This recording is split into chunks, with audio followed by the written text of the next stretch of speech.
Depuis plus de 2 siècles, ils réagissent aux alarmes. Ils répondent aux appels au secours. Chaque jour, depuis plus de 2 siècles, ils font face aux souffrances. Ils traversent les pages dramatiques de l'histoire de Paris.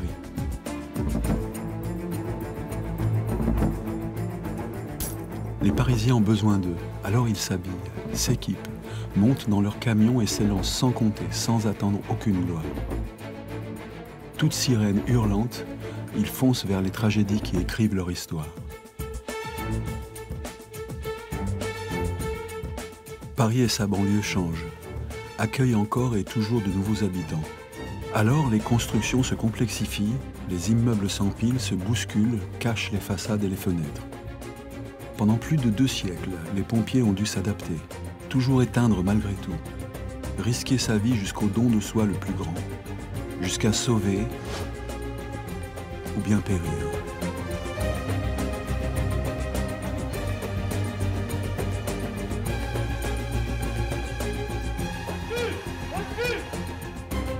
Ce sont 8500 hommes et femmes qui font de la devise de la brigade une réalité, prêts à donner leur vie, mais aussi à assister aux scènes les plus violentes, s'engager à sacrifier une partie de soi, humblement garder dans les yeux les marques indélébiles des drames de Paris.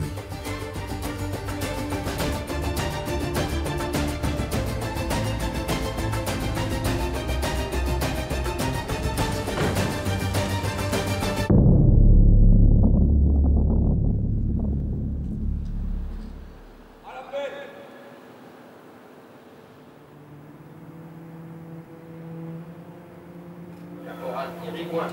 Mort au feu. Sapeur Larminier. Mort au feu. Sergent Gabron. Mort au feu. Caporal Motin. Mort au feu. Caporal Pilor. Mort au feu.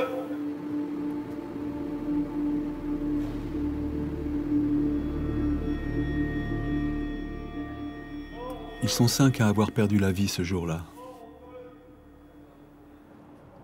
La brigade n'avait pas payé de si lourd tribut depuis les pires journées des grandes guerres. Et pourtant, c'était une intervention banale. L'incendie d'une chambre de bonne au 7e étage d'un immeuble. Mais derrière la porte, un phénomène inhabituel. Ce samedi du mois de septembre, les renforts ont été appelés de plusieurs casernes alentours. L'incendie est déjà quasiment éteint, mais il faut très vite porter secours à 5 victimes. Lorsqu'on arrive sur place, là, il y a un vrai flou dans l'intervention. On sent une intervention qui est effectivement extrêmement désorganisée. Et moi, je n'ai pas l'information que c'est des pompiers qu'on va chercher. Pour moi, de manière assez, je dirais, traditionnelle, on va chercher des victimes qui sont forcément civiles. Marc Monti s'engage équipé de son appareil respiratoire. Il évolue dans des couloirs étroits et enfumés. Il monte jusqu'au 7e étage où se trouve le couloir des chambres de bonne. Je monte en premier et dans le faisceau de ma lampe qui est donc greffé sur mon casque, j'aperçois un casque de pompier, un gant, un cuir.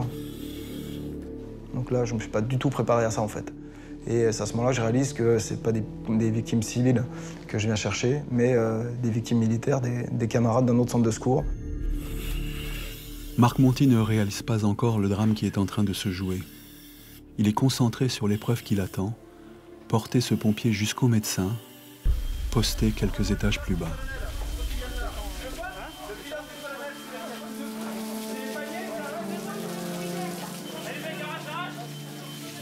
De mémoire, en tout cas, il n'y a pas eu d'autres interventions, ni avant, ni après, qui m'ont demandé un tel effort physique. On est dans une cage d'escalier et dans des couloirs de chambre de bonne. Nous, on évolue avec tout notre matériel, donc on est lourd. C'est déjà difficile de se déplacer, surtout qu'on est dans une ambiance particulière, avec les fumées, etc.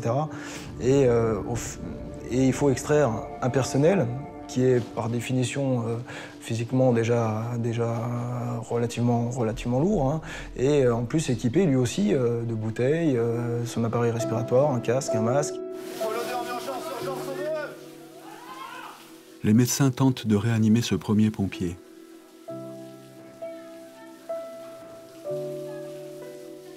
Marc Monti fait lui demi-tour. Il repart vers les derniers étages de l'immeuble. Il pourrait y avoir d'autres collègues à sauver. On remonte au 8e étage et au fond du couloir, enfin pas tout à fait au fond. Là, on retrouve 2 autres personnels très proches l'un de l'autre, qu'on voit tout de suite. Hein. On n'en a pas trouvé un puis après l'autre, on les voit quasiment en même temps. Et là, pareil, on prend le premier, on le descend, on prend le deuxième, enfin on descend.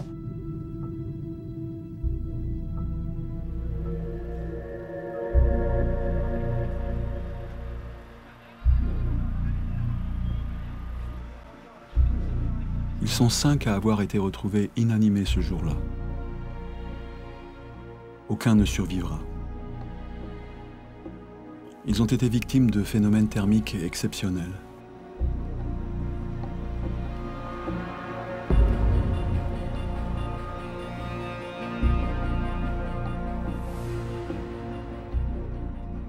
On les nomme flashover, backdraft. Ils sont dus à l'accumulation de fumée chaude et de gaz de combustion dans une pièce. Un apport brutal d'oxygène provoque un embrasement général d'une chaleur extrêmement intense.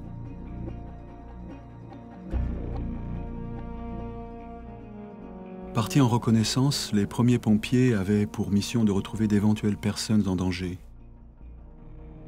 En ouvrant la porte de la chambre de bonne, ils ne se sont laissés aucune chance.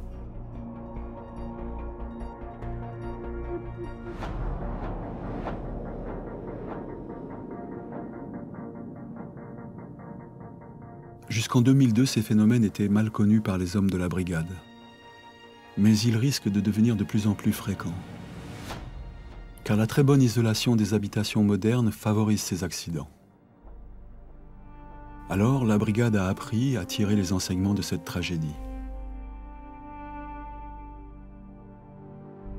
La notion de phénomène thermique, même si elle était vaguement connue, n'était en tout cas pas une réalité sur le terrain.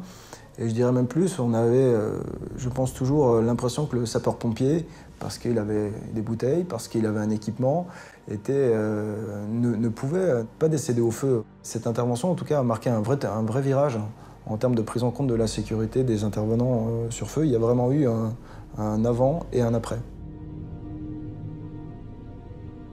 Avant, l'essentiel de ma formation, c'était de m'apprendre à dérouler un tuyau.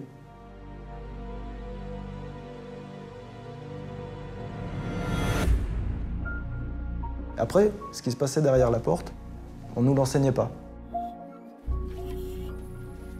Aujourd'hui, les jeunes sapeurs savent lire un feu.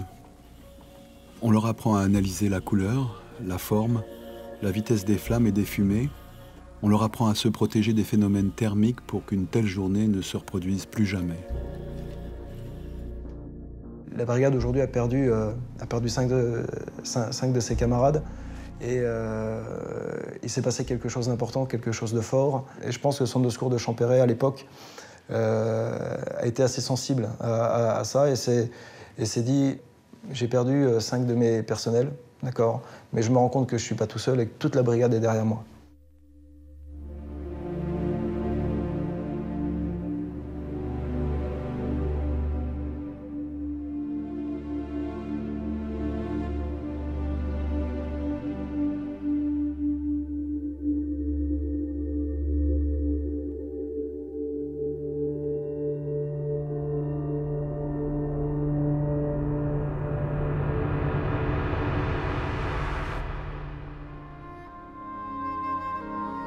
C'est la force de la brigade, avoir fait évoluer les équipements, la formation au fil de ces interventions.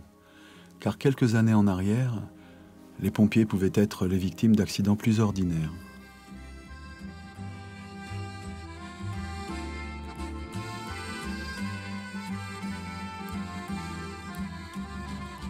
Ce lundi-là, en fin de journée, Georges Mézières et sa femme quittent Montmartre pour retrouver l'appartement qu'ils occupent au 3e étage d'un immeuble de la rue Vincent-Compoint, dans le 18e arrondissement. On a vu de la fumée. Ma femme, il y a de la fumée, c'est chez nous, c'est chez nous. Ben, j'ai dit non, pas possible. Et en effet, c'était chez nous.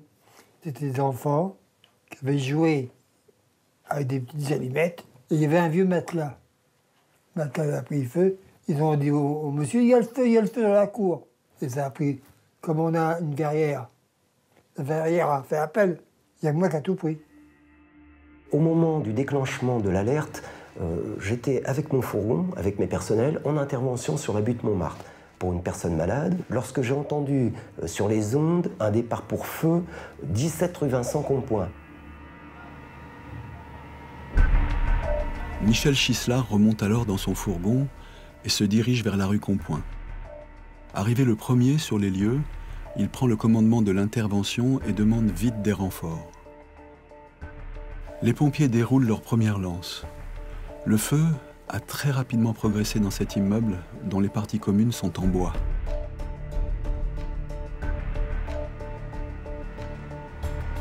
J'avais demandé à Franck Maréchal, après qu'il ait établi la lance avec son chef d'équipe, je lui ai demandé d'aller rejoindre son chef d'équipe qui se situait au niveau du 3e étage de l'immeuble. Michel Chislard laisse Franck Maréchal dans la cage d'escalier. Mais ce qu'il ne sait pas, c'est que le feu a fait fondre des câbles électriques. Et l'un d'eux est tombé dans l'eau qui s'accumule au rez-de-chaussée.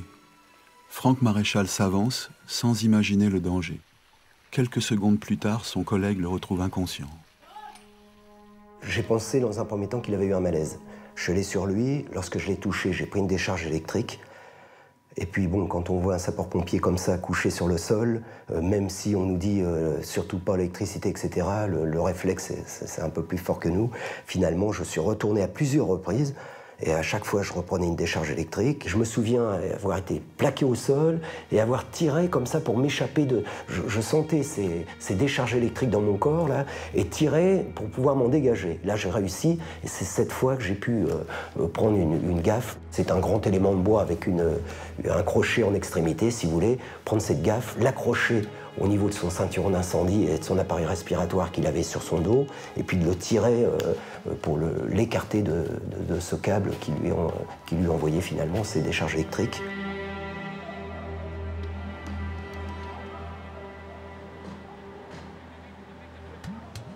Je l'ai immédiatement dégrafé, j'ai vu qu'il était en arrêt cardio-ventilatoire, je l'ai massé pendant un bon bout de temps. Hein.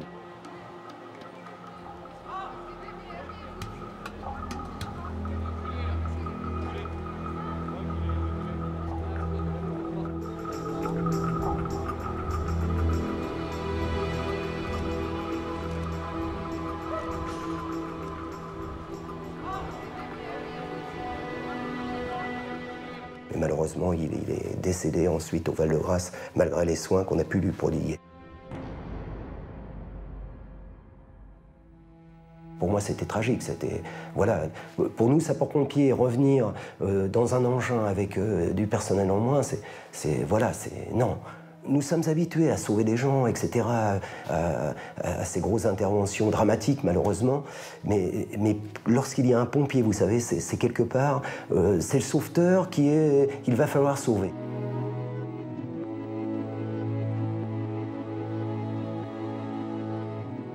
Il avait qu'une vingtaine d'années.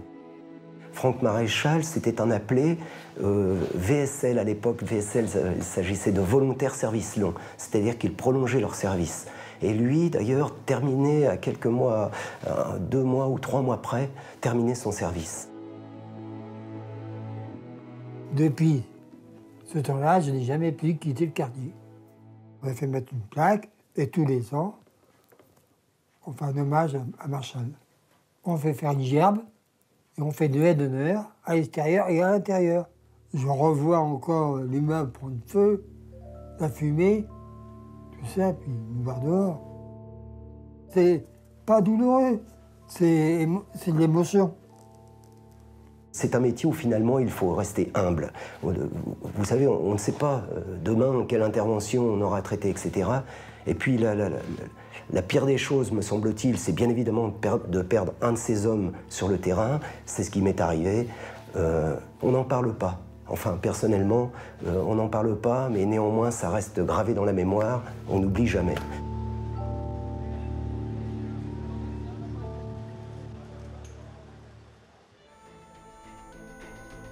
Les pompiers et les victimes ont cela en commun. Ils n'oublient jamais les traces laissées par un ami disparu, par les souvenirs envolés ou la peur qu'ils ont éprouvée. La cité du Labyrinthe, dans le 20e arrondissement, restera longtemps marquée par cette nuit où les pompiers ont eu tant de difficultés pour leur porter secours.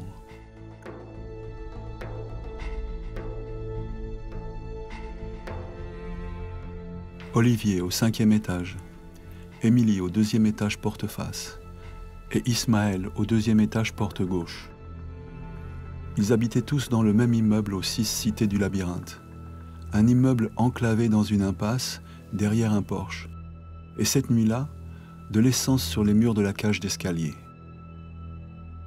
C'est un incendie visiblement criminel qui fera 5 victimes. Ça a commencé par une grande fête en dessous.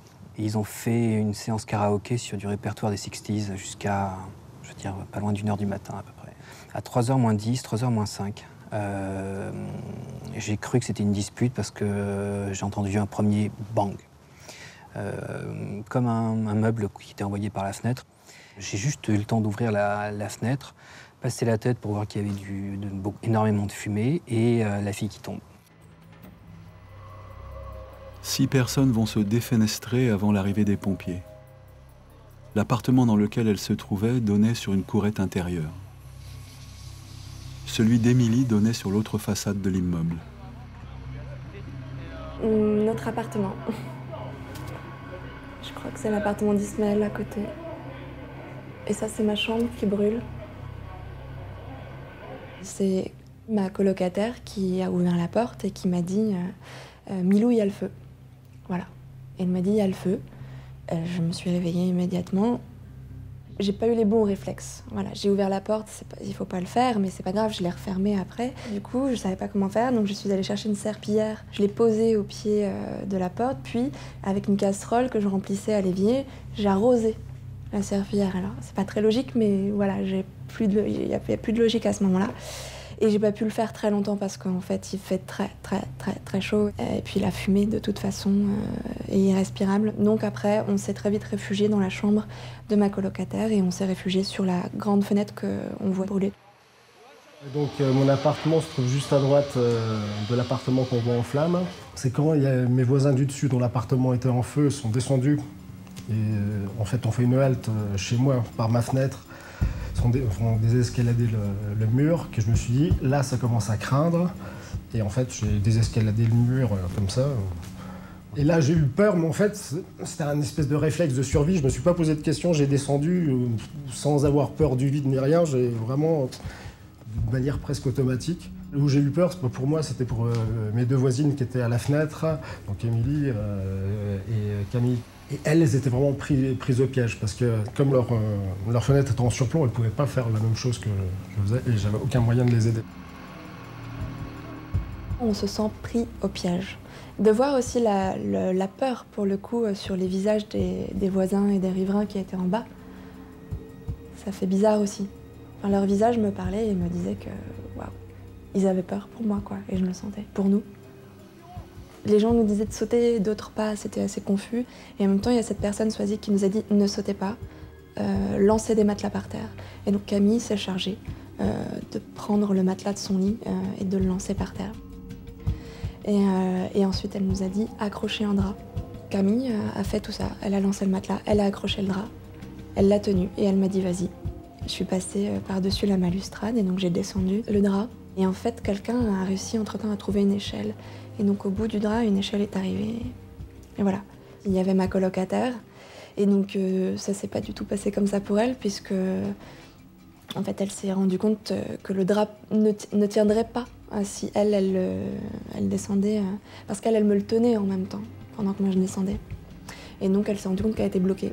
Et malheureusement, elle avait déjà les mains sur la rambarde, elle était déjà de l'autre côté. Donc ma colocataire est restée comme ça pendant peut-être 3 minutes. C'est difficile à dire. Voilà, les pieds dans le vide, avec sa petite nuisette blanche, accrochée à la balustrade. Heureusement, c'est à ce moment précis que les premiers sauveteurs arrivent. L'un d'eux a pu escalader la façade jusqu'aux jambes de Camille et la faire descendre. Entre-temps, la panique a gagné toutes les fenêtres des 36 appartements de l'immeuble. Je me suis dit qu'il ne fallait pas que je meure grillé. Si je devais m'en sortir, il fallait que je passe par les toits. Olivier a retrouvé Kevin, son voisin d'en face. Ensemble, ils parviennent à grimper sur le toit de l'immeuble. Ils ont alors une vue imprenable sur les pompiers et leurs difficultés. Il y avait déjà des ambulances, on voyait les gyrophares, ils étaient là de toute manière. Mais c'était évident que c'était inaccessible. Ça allait être super compliqué. Et ce qu'ils ont fait, c'était déjà arriver à rentrer dans la rue en passant par le porche, etc. C'est déjà un miracle.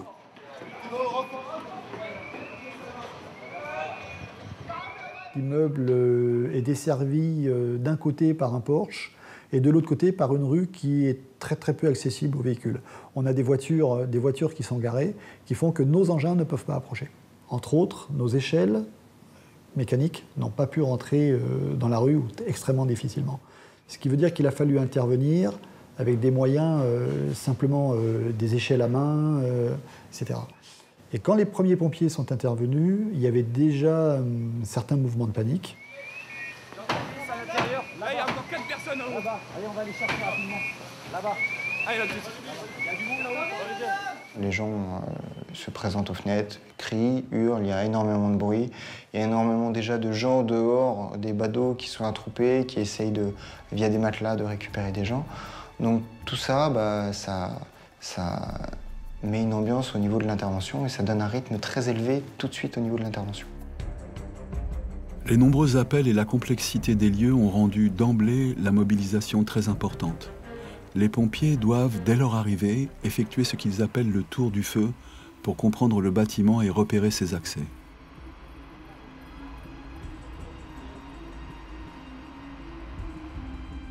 On est parti en se fiant au plan, ce qu'on appelle le parcellaire, où on a une vue aérienne des bâtiments. Donc on n'a pas absolument le détail des cours.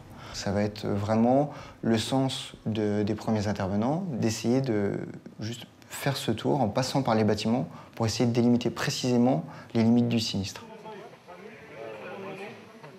Ça nous permet de découvrir cette courette et notamment les gens qui ont déjà sauté par la fenêtre dans cette courette. Ok, le fourgon de l'eau. La dame qui est sanglée là.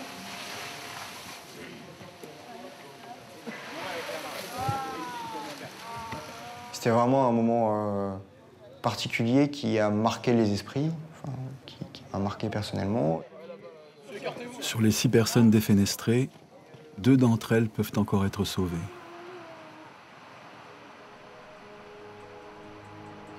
Olivier et Kevin sont eux à l'abri sur le toit de l'immeuble. Mais la grande échelle n'a pas encore pu s'approcher de la façade et ils vont devoir réaliser eux-mêmes plusieurs sauvetages.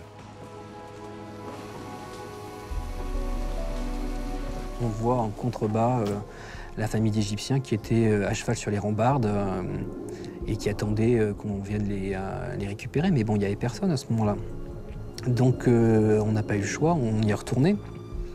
Et pourtant, c'était un peu spécial parce qu'il y avait la fumée qui passait par la fenêtre, un flot continu de fumée grise. Mais bon, on est allé les récupérer. Kevin a récupéré le bébé d'abord. Après, il est repassé de l'autre côté. On a passé les enfants, quoi. On les a récupérés, on les a montés. Une fois qu'on les a tous récupérés, on est passé sur le toit de l'autre côté et on a attendu. Du mobilier urbain est démonté. Les voitures mal garées sont déplacées. Alors, la grande échelle peut enfin prendre le relais des échelles à main et permettre le sauvetage des 7 personnes qui sont réfugiées sur les toits.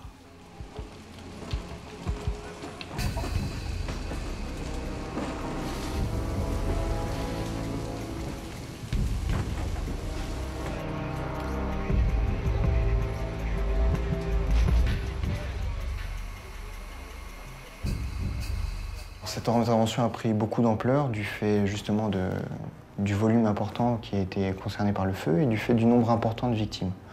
Donc on a eu des envois successifs d'engins qui sont relayés pour procéder au sauvetage et à l'attaque. Plus il y a eu le déclenchement du plan rouge interdépartemental qui fait que oui, sur l'intervention, on a eu, je pense, plus de 300 intervenants. Le plan rouge se justifiait là parce qu'il nous a permis de mettre en place une structure de prise en charge des victimes qui était adaptée au nombre important de victimes qui se trouvaient dans le bâtiment.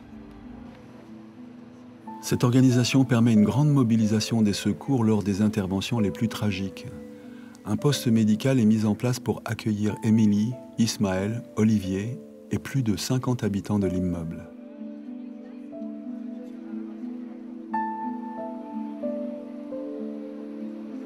J'étais aussi très impressionné par ce dispositif et la mise en place du OPC de sécurité par le professionnalisme des gens qui étaient, voilà, la table de contrôle avec l'ordinateur où tout est analysé, tout est répertorié. Je me souviens d'une image, il y avait des lits de camp donc, dans le fond, et moi j'étais sur le côté. Et il y a une jeune fille qui venait de l'endroit où sont décédées les 4 jeunes filles, qui a dû être réanimée. Et les pompiers l'ont fait en toute discrétion, si bien que j'ai aperçu ce qui s'est passé, parce que j'étais sur le côté, mais les pompiers étaient tellement calmes, ils ont fait un front en fait, devant la victime pour qu'on ne voit pas ce qui se passe. On est un peu effectivement préservé, et même s'il se passe des choses dramatiques vraiment à 50 cm, il n'y a pas d'affolement, il n'y a pas de bruit excessif.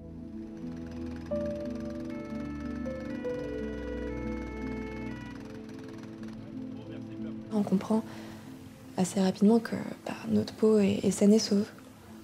Et que voilà, on réchappe de quelque chose qui aurait pu être tragique aussi pour nous. Et qui l'a été pour 5 personnes. Et quand après on apprend que ces 5 personnes, c'était un père de famille. Et derrière 4 jeunes filles qui ont quasiment mon âge. Là, moi, c'est quelque chose qui m'a beaucoup, beaucoup travaillé, quoi.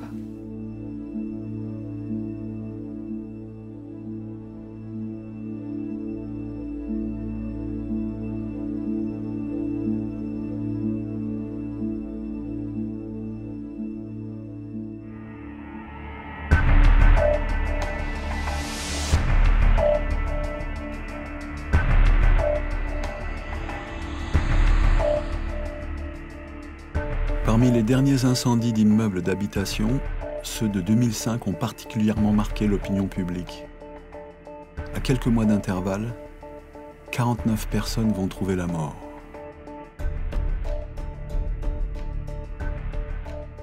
Dans ma vie de maire de l'arrondissement, c'est naturellement le moment qui a été le plus terrible. Des familles originaires de la Côte d'Ivoire se sont installées provisoirement vers 1999 dans ce squat du 3e arrondissement. Le numéro 4 de la rue du Roi Doré était pourtant classé par la ville parmi les pires immeubles insalubres de la capitale. Parmi ces 19 familles, il n'y avait que 3 ou 4 familles qui étaient en situation régulière.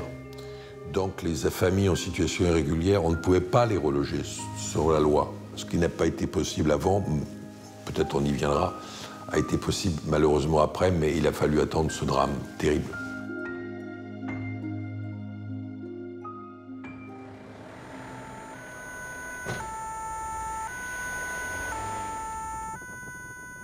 Avant que le feu ne se déclare vers 22 h, un soir du mois d'août, M. Karamoko vivait au premier étage de l'immeuble avec sa femme et sa fille.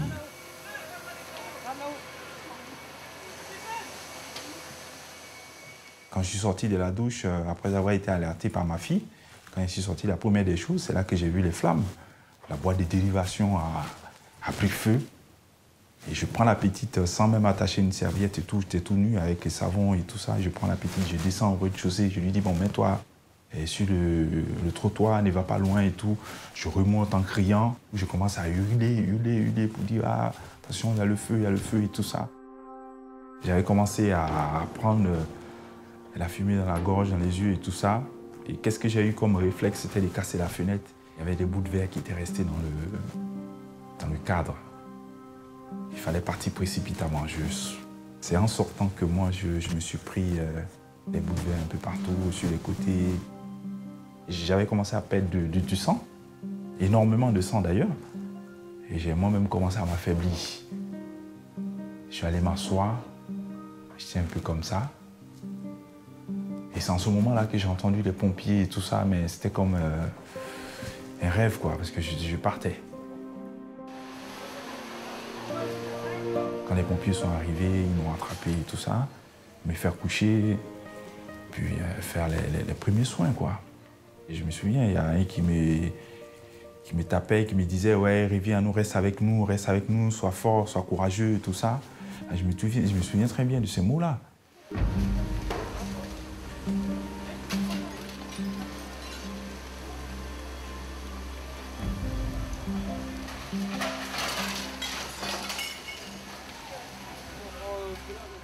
Les gens paniquaient, parce qu'il y avait des cris.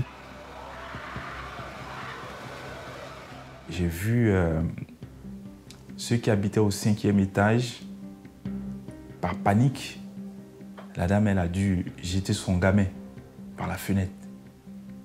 Et lui est décédé. Hein. Quelque temps, les gens ils ont essayé de le réanimer, mais bon, il n'y avait rien à faire, quoi. Terrifiés par la violence du feu, 2 autres personnes se sont défenestrées à l'arrivée des pompiers, juste devant le véhicule du capitaine Stibler. Bien sûr, ça peut être un échec parce qu'on aurait aimé être arrivé avant. Maintenant, il faut faire notre intervention en sachant très bien qu'il y a forcément d'autres personnes dans l'immeuble et retrouver ces personnes de manière qu'on ne les retrouve pas décédées. Dans un premier temps, le commandant des opérations de secours envoie une équipe pour tenter de faire des reconnaissances à l'intérieur de l'immeuble.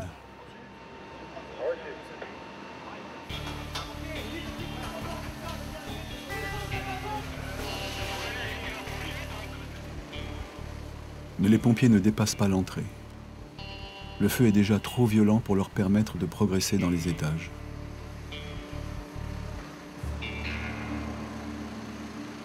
Le feu s'est propagé rapidement parce que c'est un bâtiment qui était vétuste, où il y avait très peu d'électricité, donc généralement c'est des branchements électriques de fortune, il n'y a pas de chauffage, et donc le moyen de chauffage pour cette personne-là, c'est quoi? Généralement c'est des poêles à pétrole, et les gens stockent des bidons de pétrole dans la cage d'escalier, etc. Donc ça veut dire qu'un petit sinistre dans une cage d'escalier devient après un grand sinistre au niveau de l'immeuble parce que vous avez tous des produits inflammables qui sont disposés dans les circulations.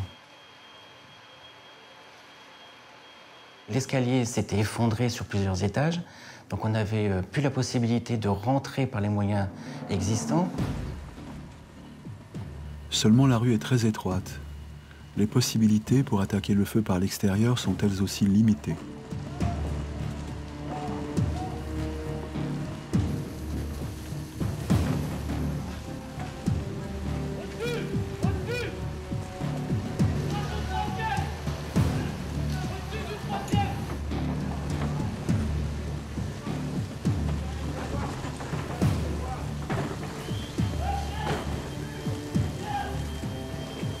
Malheureusement, dans cette petite rue parisienne du Marais et dans d'autres quartiers parisiens, nos moyens d'intervention, moyens aériens, c'est-à-dire mettre à disposition des échelles, des moyens élévateurs, sont quand même très réduits du fait de l'implantation de l'immeuble par rapport à la rue.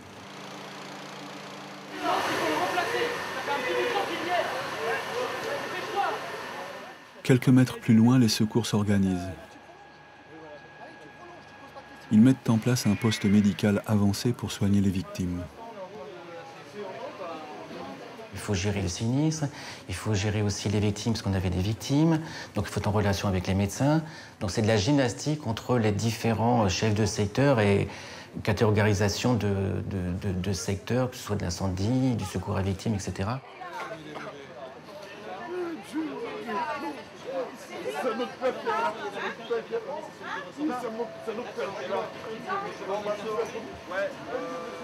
Le maire du 3e arrondissement connaît bien ces familles. Il les a reçues à plusieurs reprises pour les aider dans leur démarche pour acquérir la nationalité française.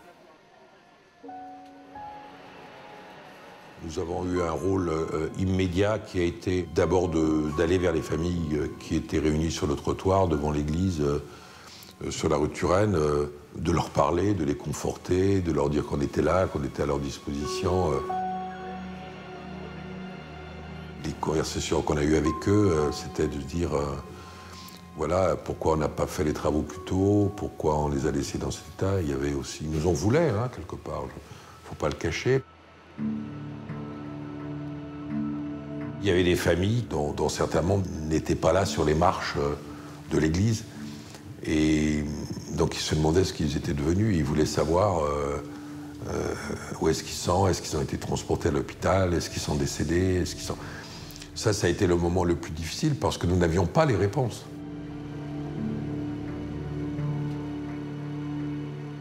On savait rapidement qu'il nous manquait une famille dans l'immeuble qu'on n'arrivait pas à retrouver.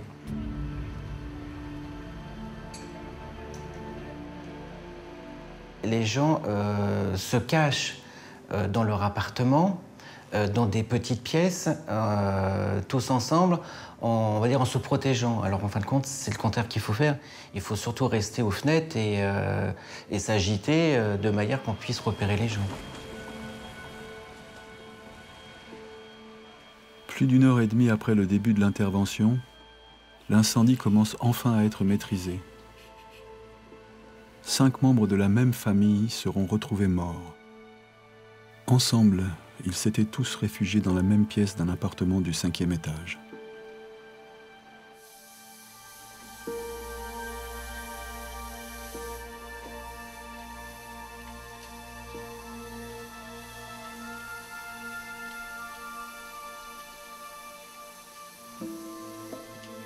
Savoir que là, dans le cœur de Paris, dans le Marais, des gens peuvent mourir brûlés parce que voilà, parce qu'il y a un immeuble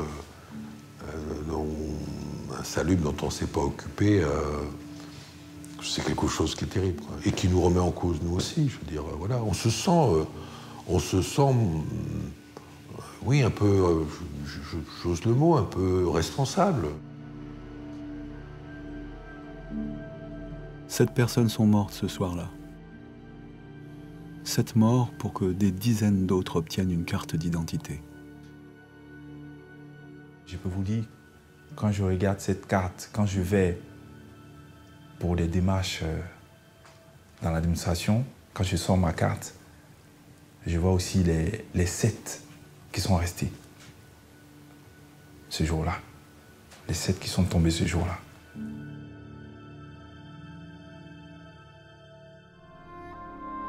Les difficultés de logement des populations précaires n'ont cessé d'augmenter dans la capitale.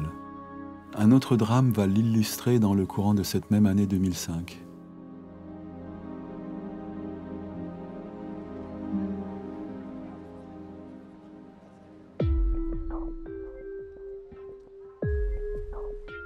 Dans le quartier des grands magasins, le jour, les Parisiens et les touristes du monde entier viennent faire leurs emplettes. La nuit, c'est une autre ambiance. Des rues désertes, des bureaux vides et quelques hôtels. On se sentait vraiment en danger. Et le propriétaire nous disait, le jour que ça va cramer, tout le monde va rester dedans.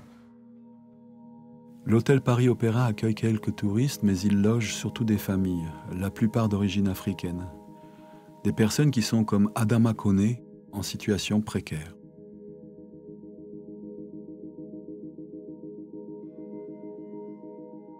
Le premier étage, on entretenait bien parce qu'il y avait des touristes. Et à partir du 3e, 4e, 5e, c'était fabriqué. C'est-à-dire que quand vous êtes grand, vous ne pouvez pas vous arrêter au 5e. Voilà, donc ils ont forcé à faire des chambres là-bas avec des contreplaqués. Et c'est là-bas qu'on mettait la plupart des familles. Des fois, beaucoup de fois, ils m'appelaient, monsieur qu'on est venu quand j'arrive. Elle me dit, bon, la préfecture doit venir faire la visite. Je ne veux pas voir de famille. Donc au 5e, il fallait qu'on ferme le 5e. Le 4e, on fermait le 4e. Le 3e et le 1er, elle avait 2 chambres à montrer. C'était grave.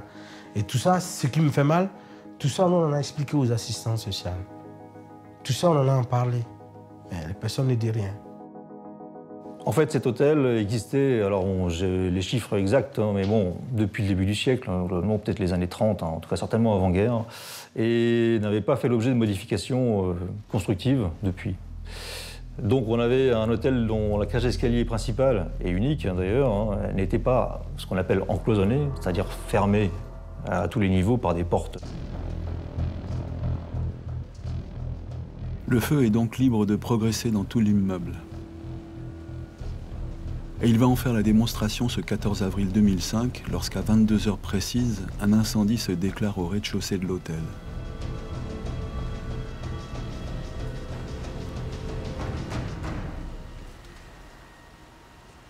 Monsieur Koné est 5 étages plus haut avec son fils de 22 mois et sa femme qui est sur le point d'accoucher.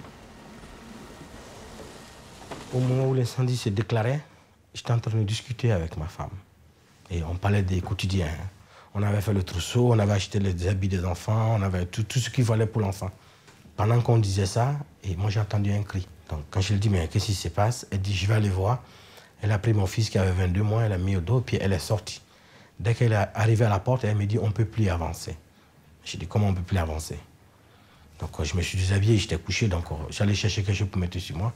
Et j'arrive, même tous mes oreilles et tout ça étaient brûlés. Parce que je regarde, c'était des boules de feu qu'on voyait.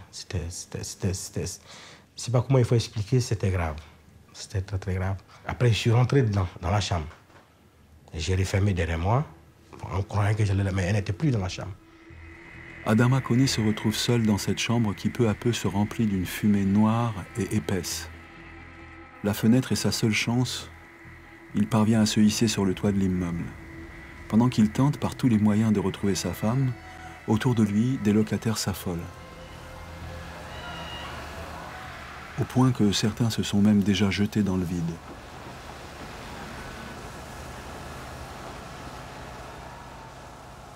C'est une situation de panique, de stress énorme, avec des victimes au sol. Hein. Quand le premier intervenant est arrivé, il est confronté quand même à 3 victimes qui lui barrent l'accès puisqu'elles se sont défenestrées. Des gens qui tendent leurs enfants aux fenêtres pour qu'on vienne les chercher. Donc, aucune condition, je dirais, n'était rassemblée pour nous rendre cette opération facile. Rapidement, des lances sont mises en place pour contenir le feu et permettre aux pompiers de réaliser la plus grande opération de sauvetage de leur histoire.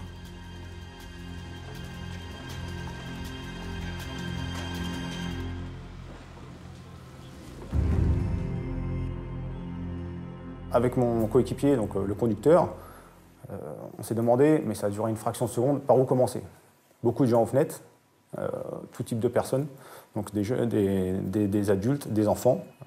Il y a eu très peu de feux à la brigade comme ça, où il y a eu autant de morts au niveau incendie d'habitation.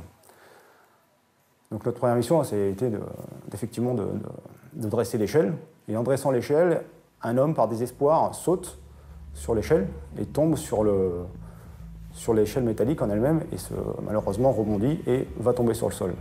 Et ça a été au moment où on commence à monter. C'est-à-dire que je commençais à monter pour aller rejoindre quelqu'un qui se manifestait à la fenêtre. Et là, je me suis dit, mais ça a duré peut-être un centième de seconde dans ma tête, je me suis dit, c'est mon jour ou c'est pas mon jour.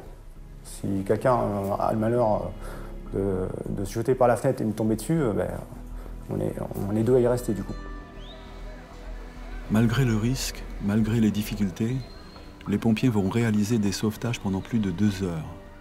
L'urgence oblige même José Pinto à descendre avec plusieurs enfants à la fois. On a commencé par ceux vraiment qui avaient de la fumée noire épaisse derrière et qui étaient déjà en danger de mort. Hein, si on ne les sauvait pas, là, soit ils sautaient, soit ils mouraient brûlés ou alors asphyxiés. Et puis au fur et à mesure, en déplaçant l'échelle, on se rendait compte qu'on commençait à un endroit, mais il y en avait un autre là. Et ça c'était assez difficile à gérer. Près de 60 locataires sont sauvés des flammes. Mais personne n'a encore réussi à localiser la femme d'Adama Koné.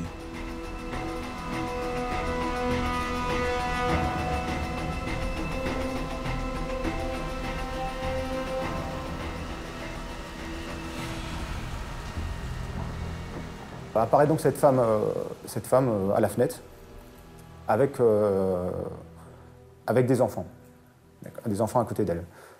Mes collègues réussissent par l'intérieur à investir l'appartement. Un appartement complètement enfumé, une fumée noire épaisse, difficilement respirable. Donc on descend rapidement les enfants. Un enfant, c'est une dizaine de kilos, quinzaine de kilos, ça va très très vite. Adama Koné ne le sait pas encore, mais José Pinto vient de sortir son fils sain et sauf de l'immeuble en feu. Par contre, une femme enceinte, c'est beaucoup plus compliqué. La dame est déjà à moitié prise par les fumées, ça a des grosses difficultés à respirer. Elle a son surpoids naturel dû au fait qu'elle soit enceinte. Et il y a tout ce phénomène de franchissement, si vous voulez, de la fenêtre, et puis se retrouver à l'échelle. Il a fallu se mettre vraiment sur les derniers échelons, c'est-à-dire les dernières parties métalliques de l'échelle, pour accéder à cette dame. On l'a mis sur l'échelle, tant bien que mal. Je l'ai descendu difficilement et ça a été le dernier sauvetage que j'ai fait sur cette intervention. Et je pense que ça a été physiquement le plus dur.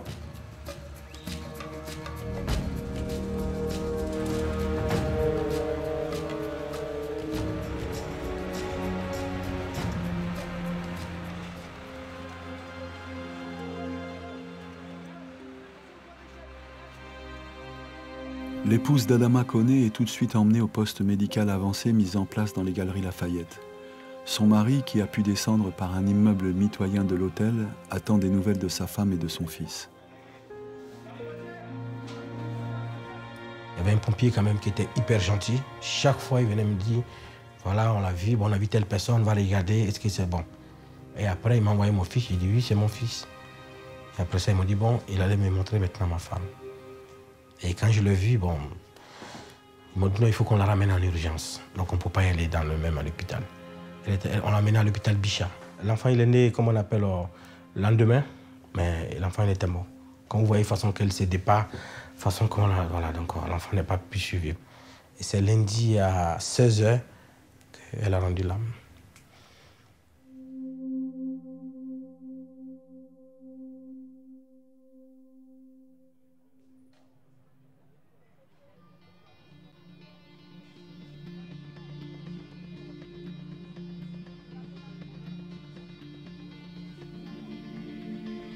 Quand je passe devant un hôtel, que je vois les familles dedans, je me dis, Seigneur, peut-être il va se passer la même chose ici.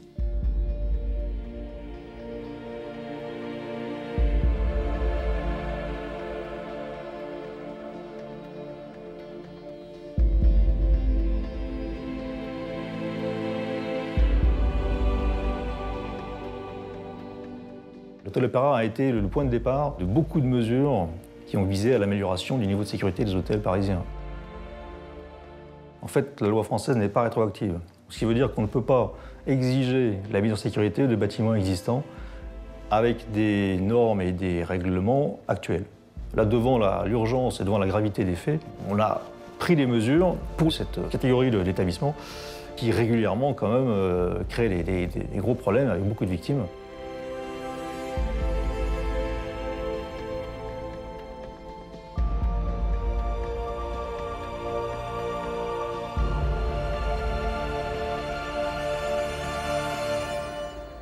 C'est un bilan exceptionnellement lourd. 25 morts, dont 11 enfants. Des personnes mortes de n'avoir pu se loger que dans des immeubles insalubres que les propriétaires laissent à l'abandon. Les pompiers éteindront.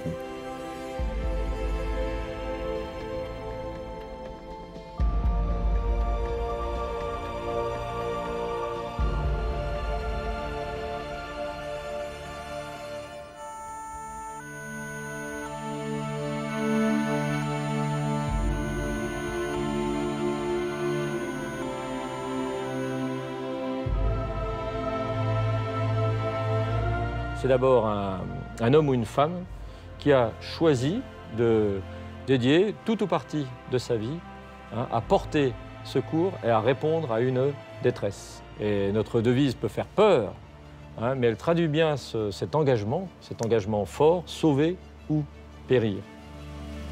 Je m'appelle Guillaume Angenot, je suis capitaine à la brigade de sapeurs-pompiers de Paris depuis 2008. Je suis le colonel Frédéric Seppo. Adjudant Pinto José. Je suis arrivé à la brigade le 1er janvier 1985. Et je n'ai pas quitté la brigade depuis cette date. Frédéric Monard, colonel, je suis arrivé à la brigade en 1988.